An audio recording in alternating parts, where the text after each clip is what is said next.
फडणवीसांनी भाजप मंत्र्यांची बैठक बोलावली। वर्षा निवासस्थानी बैठक होणार। अधिवेशन कामकाज आणि मंत्र्यांची कामगिरी यावर चर्चा। ठाकरे बंधूंच्या एकेनंतर महाविकास आघाडीमध्ये बिघाडी असल्याची जोरदार चर्चा।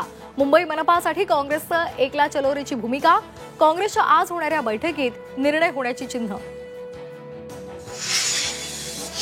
नाशिकमध्ये महायुतीमध्ये प्रवेशासाठी पोलिसांनी दबाव टाकल्याचा आरोप। प्रवेशासाठी पदाधिकाऱ्यांना धमकावलं जात असल्याची स्थानिक नेत्यांची तक्रार। पालघर जिल्ह्यासाठी हवामान विभागाचा रेड अलर्ट। मुसळधार पावसामुळे जिल्ह्यामध्ये पूरस्थिती।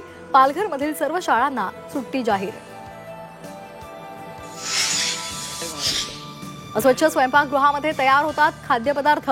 शिवसेना उद्धव बाळासाहेब ठाकरे पक्षाच्या कार्यकर्त्यांनी उघड केलं ऑनलाईन फूड डिलिव्हरीचं भयान वास्तव। मुलाच्या ऑनलाईन गेममध्ये बापानं म्हशी घेण्यासाठी साठवलेले 5 लाख उडाले। कोल्हापूरच्या राधानगरी तालुक्यातला प्रकार। गेमसाठी ॲप डाउनलोड केलं, काही क्षणातच 5 लाख गायब। खांद्यांवर नांगर घेऊन धानोऱ्यामधल्या शेतकऱ्याचा कर्जमाफीसाठी विधान भवनावर मोर्चा। आश्वासन नको, कर्जमाफी द्या, शेतकऱ्याची मागणी। बुलढाण्यामध्ये वारकऱ्यांच्या एसटी बसचा अपघात। भरधाव बसची दुभाजकाला धडक। 30 वारकरी जखमी। चिखली आणि बुलढाण्यामध्ये उपचार सुरू।